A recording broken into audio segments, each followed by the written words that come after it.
Welcome to a special episode of the Double Midnight Comics DMCast.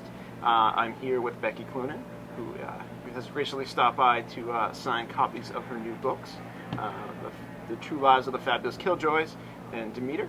How you doing, Becky? I'm doing very well. Thank you. Yeah, thanks for the cupcakes. You're welcome. You're welcome. Happy birthday. Thank you. It's tomorrow. Yeah. Mm. Well, when this goes on, you already had your birthday. Oh, okay. Yeah. That's the wonders of the internet. Retroactively. Yeah.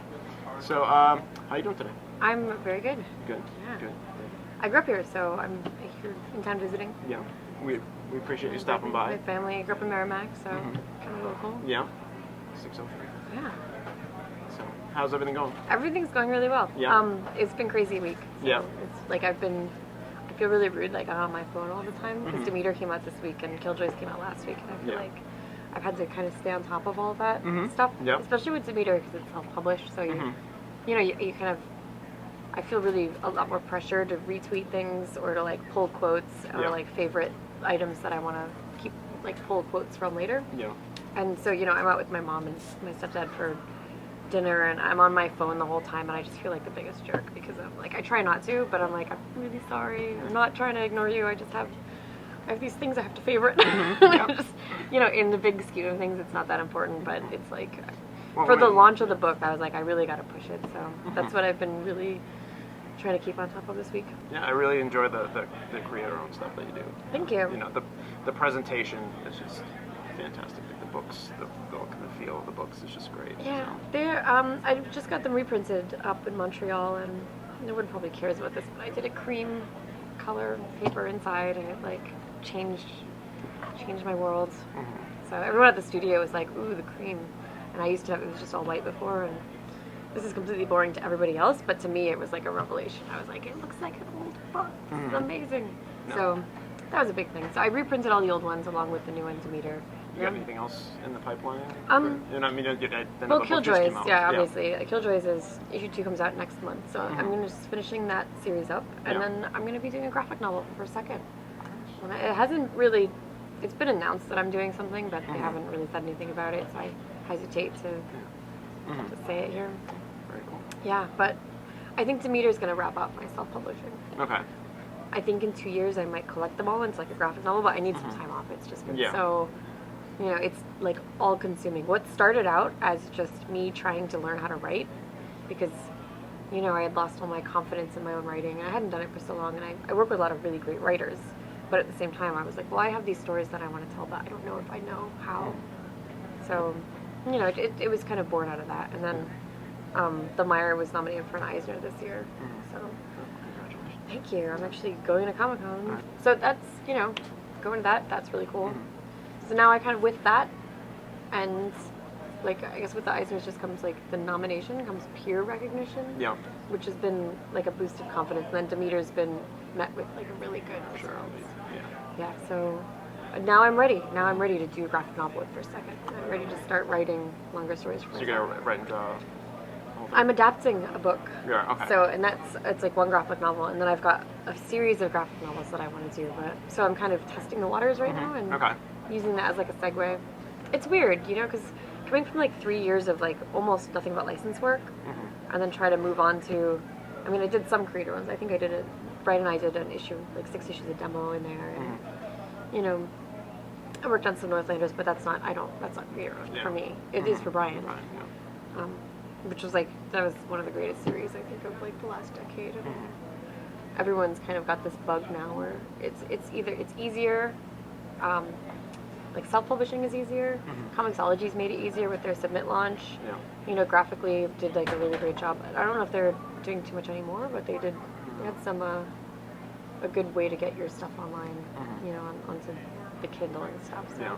And Kickstarter, of course, everyone's got a great. I support like 50 billion books on Kickstarter all the time.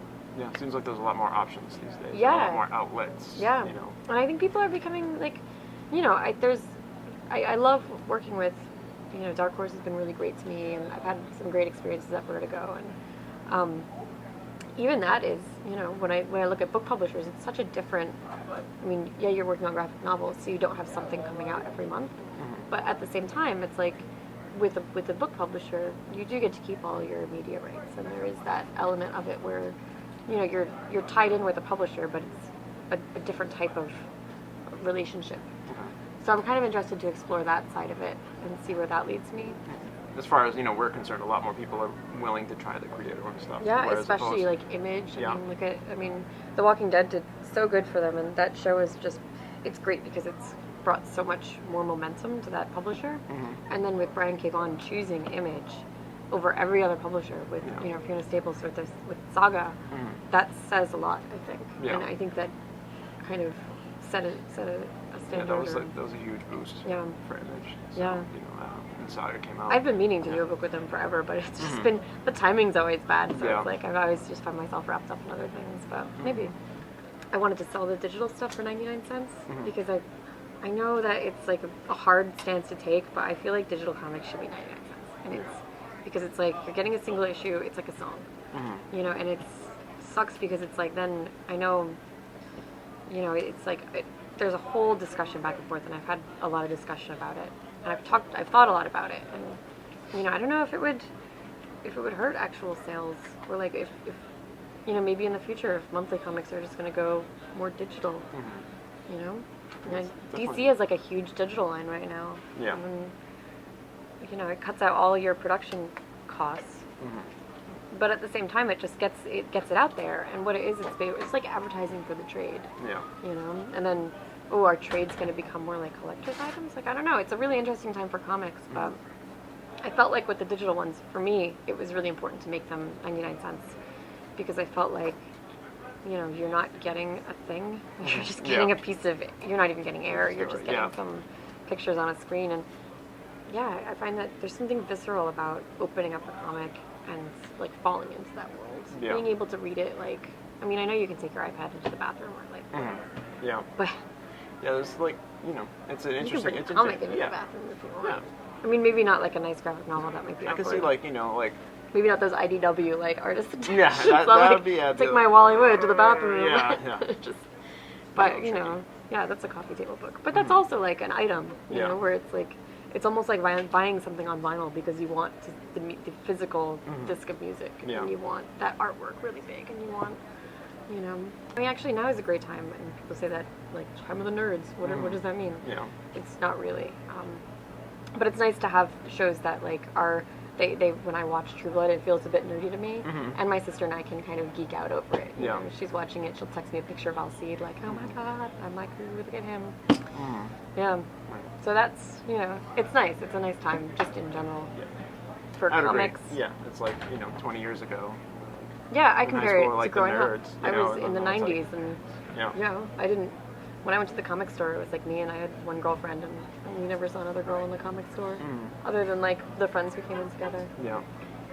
It's a little, now that's totally changed. I go to conventions, and there's, like, equally as many girls exhibiting as there are guys. Yeah. There's just as many girls on the floor as there are guys. It's a really great thing. Yeah. We're seeing a nice influx of female customers, and we've got a monthly group that they meet up and kind of talk about comics. That's really so cool. it's really awesome. I love that. Yeah.